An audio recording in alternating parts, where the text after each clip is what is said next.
Oui, ce sont des spécialistes. Magic 9, Magic News. Équipe là solide. Magic 9, Sabonneuf, merci de nous toujours brancher panel là. Nous avons plaisir pour nous recevoir deuxième invité nous matin. Nous allons parler livre folie. C'est Lucien Jura, auteur de ouvrage Kidnapping, péripéties et révélation d'une victime, historicité et typologie d'un épiphénomène. Monsieur Jura, bonjour, un plaisir pour nous parler matin. Bonjour, Magique, bonjour Sénat, Victoire, sénateur, c'est toute l'équipe, Monsieur Duval, et tout auditeur Magique 9, c'est avec un pile plaisir que m'a répondre à l'invitation ça matin. Merci. Plaisir, c'est pour nous.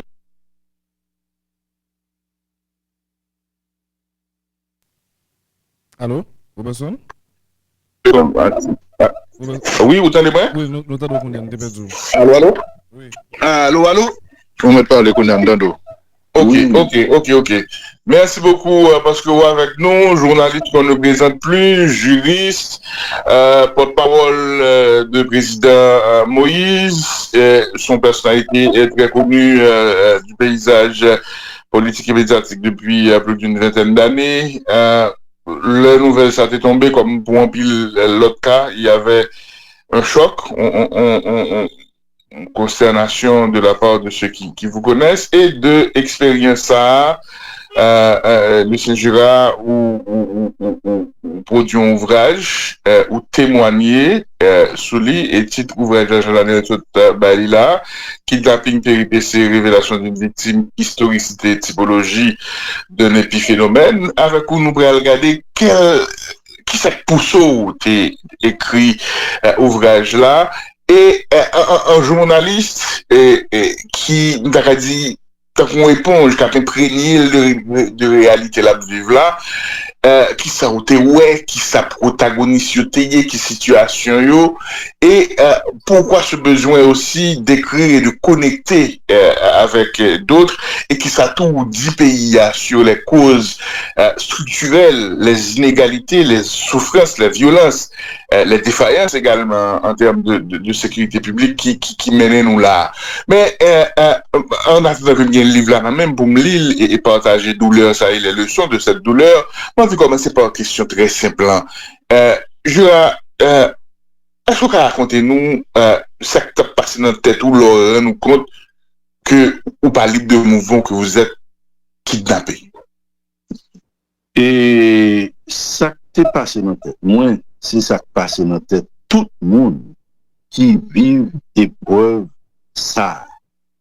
Gagné dans le chapitre 17 livre là, si je ne me pas trompé, non, l'espace d'une minute.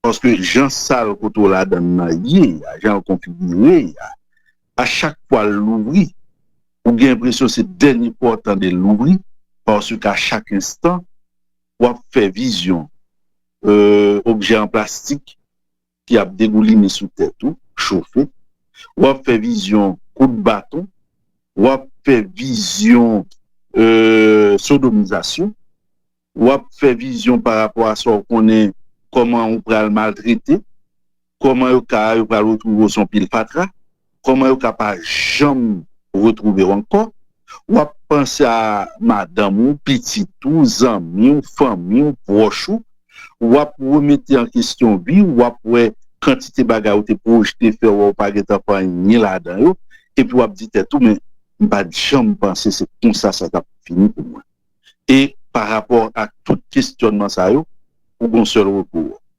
la prière méditation réflexion et son espace il faut venir forcément philosophe ou croyant parce que koto y a ou pas issu du tout pour vous parce que ça demandé en contrepartie pour deux ou pas posséder ou pas aucune famille qui possède qui a rejoint ou pas l'autre recours que la prière.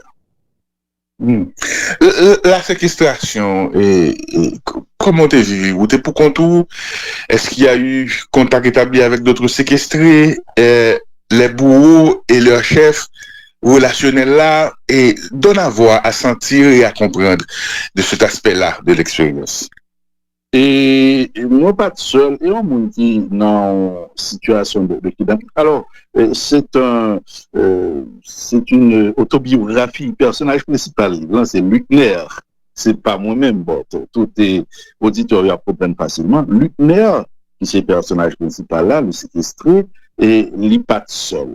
Il était gagné dans un moment qu'il a lui-même, il était un jeune homme, mais un jeune homme a expliqué qu'avant, il arrivé, t'es gagné plusieurs autres monde qui étaient là, qui étaient allé lui-même.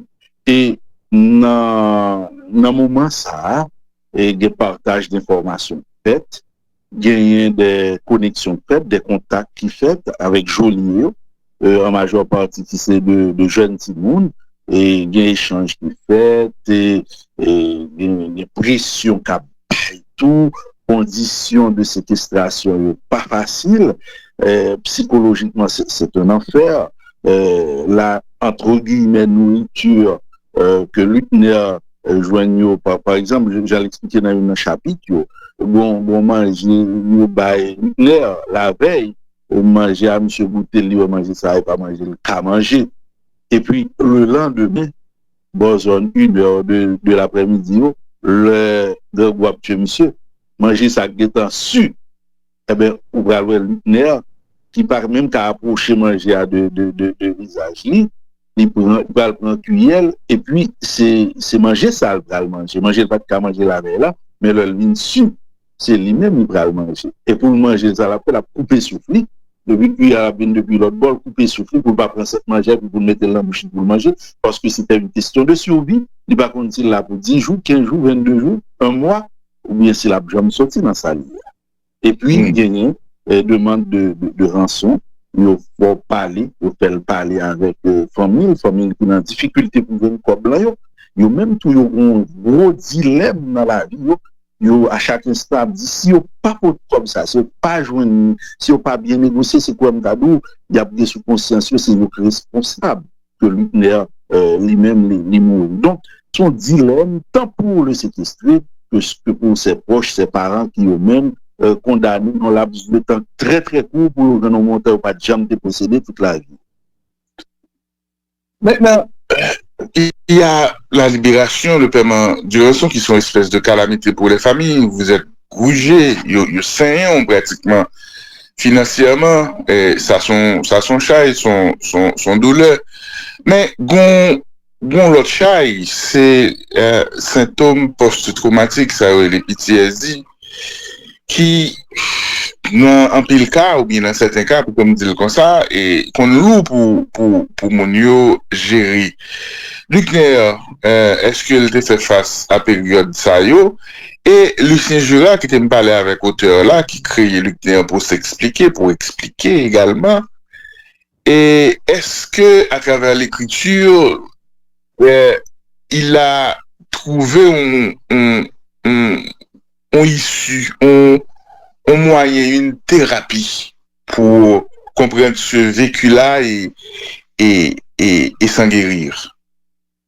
Alors, petite précision qu'il faut apporter, et dans le cas Lutner, là, hein, dans les cas de séquestration en général, les victimes, ou bien les parents des victimes sont contraints à payer de fortes rançons. Dans le cas Lutner, ou après, Lutner attribuer élargissement, libération davantage fait assez contrastant à une forme de commisération parce que jamais il n'aurait pu trouver toute la rançon exigée. Bref, cette parenthèse faite, c'est pigothérapie qui est représentée pour Lutner, pour l'auteur justement pour te faire face à traumatisme ça. Parce que au-delà de récits qui peut partager l'expérience faite dans la matrice du monstre qu'est le kidnapping, mais c'était pigot exutoire pour Lutner lui-même pour te sortir dans le carcan traumatisme profond ça, que événement ça, c'est quel événement ça a quitté pour lui. Après libération Lutner, je veux dire, l'homme se sorti dans première entreprise là parce que si le téléphone ni t'es soulevé en contact avec un conseil de bagages, il va dire contrôle téléphone pendant un certain temps, il va faire bloquer signe. Non, mais dans le livre, là, il dit que le est arrivé dans la compagnie pour le faire bloquer signe. Autour de lui, tout le monde l'a regardé. Il voit ces gens qui étaient autour de lui dans la séquestration, côté le TIE. C'est comme Dadou, il retrouvé dans la même communauté, côté le TIE rentré, parce que tout le monde autour de lui, il a tout le visage, et il était devenu très agressif aussi.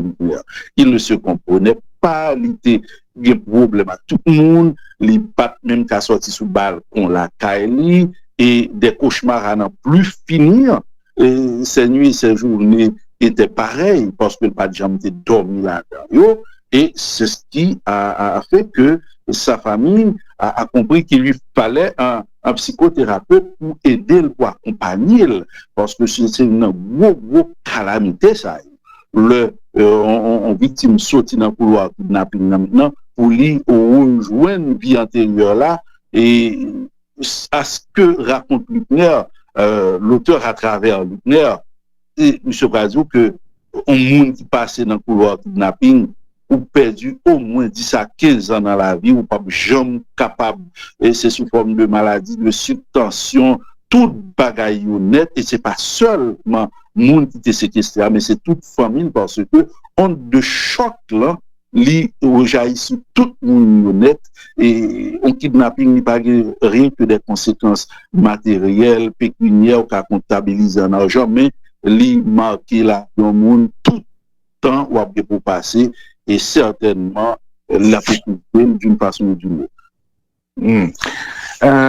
Définitivement, et ça dit, il y a un peu de monde qui est expérimenté pour confirmer par ça. Dernière question avant nous, bon, possibilité pour faire appel aux lecteurs, à ceux qui viennent vous rencontrer. Et que vous écrivez là, c'est la fiction pour raconter ou pour camper quelque chose qui gagne en actualité, qui a résonance avec votre vécu récent, même là où utilise la liberté que confère la fiction pour aller, je présume, un petit peu plus loin dans le récit.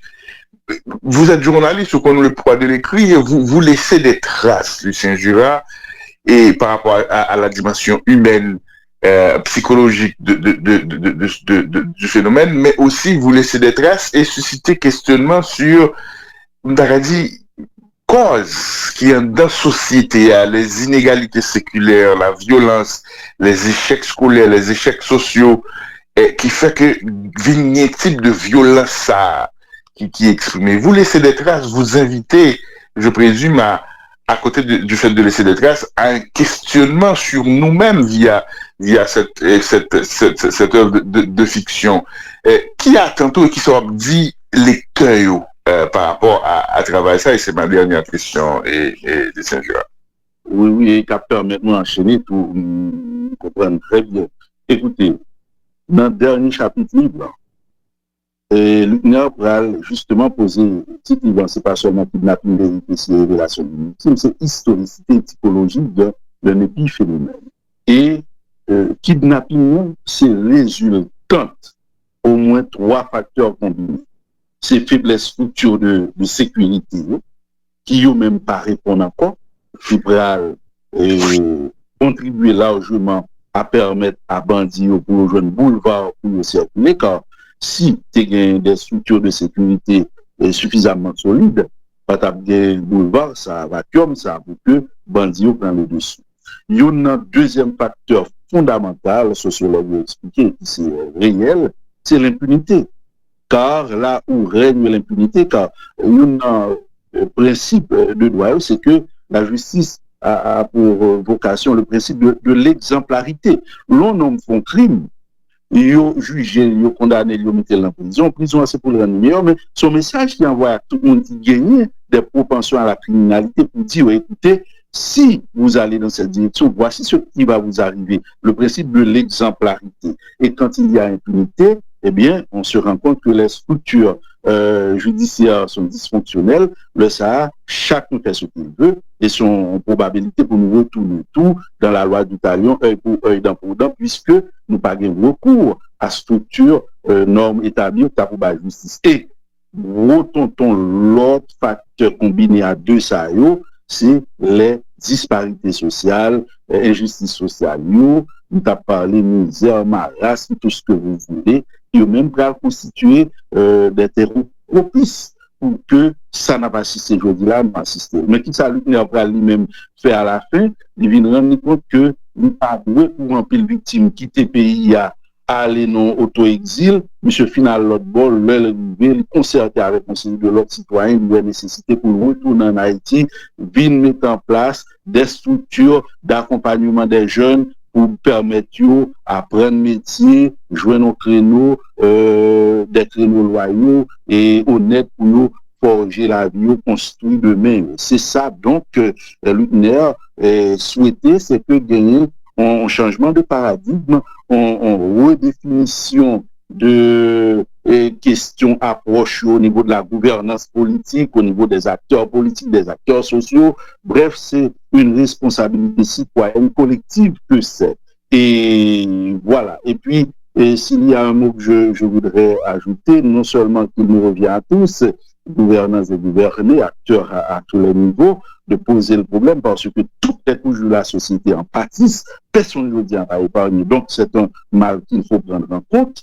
Mais à un autre niveau, comme le temps ne nous le permet pas, si nous avons invité un auditeur qui a coûté nous sur Magic 9 intérêt pour acheter, procurer, soit Amazon en ligne ou bien faire déplacement demain après quand même, et nous connaissons suffisamment de mobilisation dans l'hôtel et le choix, c'est que livre ça, non seulement l'écrit dans un style qui très limpide, très clair, facile à lire, mais il y a aussi la version audio de ce livre qui est la valeur ajoutée de cette œuvre, côté que en 5h16, j'ai lu Kidnapping, péripéties et révélations d'une victime sous forme de livre radiophonique avec bruitage, montage, ou obtenir des bruits de balles, ou obtenir des klaxons, machines, et les bruits de fond. Bref, je pensais que son œuvre qui méritait que les lecteurs, non seulement ils acheté,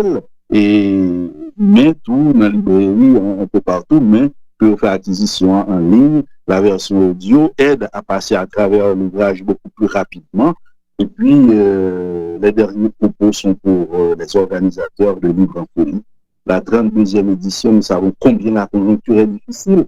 Les moyens logistiques ne facilitent pas, mais ils ont quand même trouvé les ressources, le courage et ce qu'il faut aussi comme abnégation pour nous perpétuer ça qui dorénavant constitue un rendez-vous incontournable annuel, en grosse institution Livres en Folie. Chapeau à vous, messieurs et dames, les organisateurs, les institutions basiques de cette noble initiative, et longue vie à Livres en Folie et à tous les auditeurs qui feront le déplacement demain.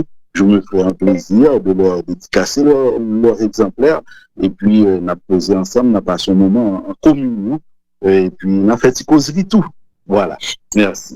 Merci un peu, Lucien Jura, et merci pour tout ça. Ou accordez-nous, merci pour ce que vous transformez un moment extrêmement difficile d'adversité, de douleur, en un moment d'enseignement, en un moment de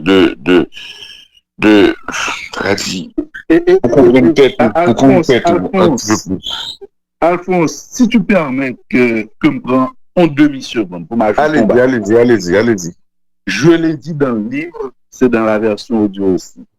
Avant de passer dans le couloir, ça me donne un paquet de préjugés. Enfin, Luckner, le personnage principal, c'est un paquet de préjugés par rapport à phénomène kidnapping. Luckner a pensé que j'ai souvent décrit, c'est une série de monde qui gagnait des caricatures en termes de tenue vestimentaire, sandales en pied, on gens, ils pensaient c'est eux seulement que c'était.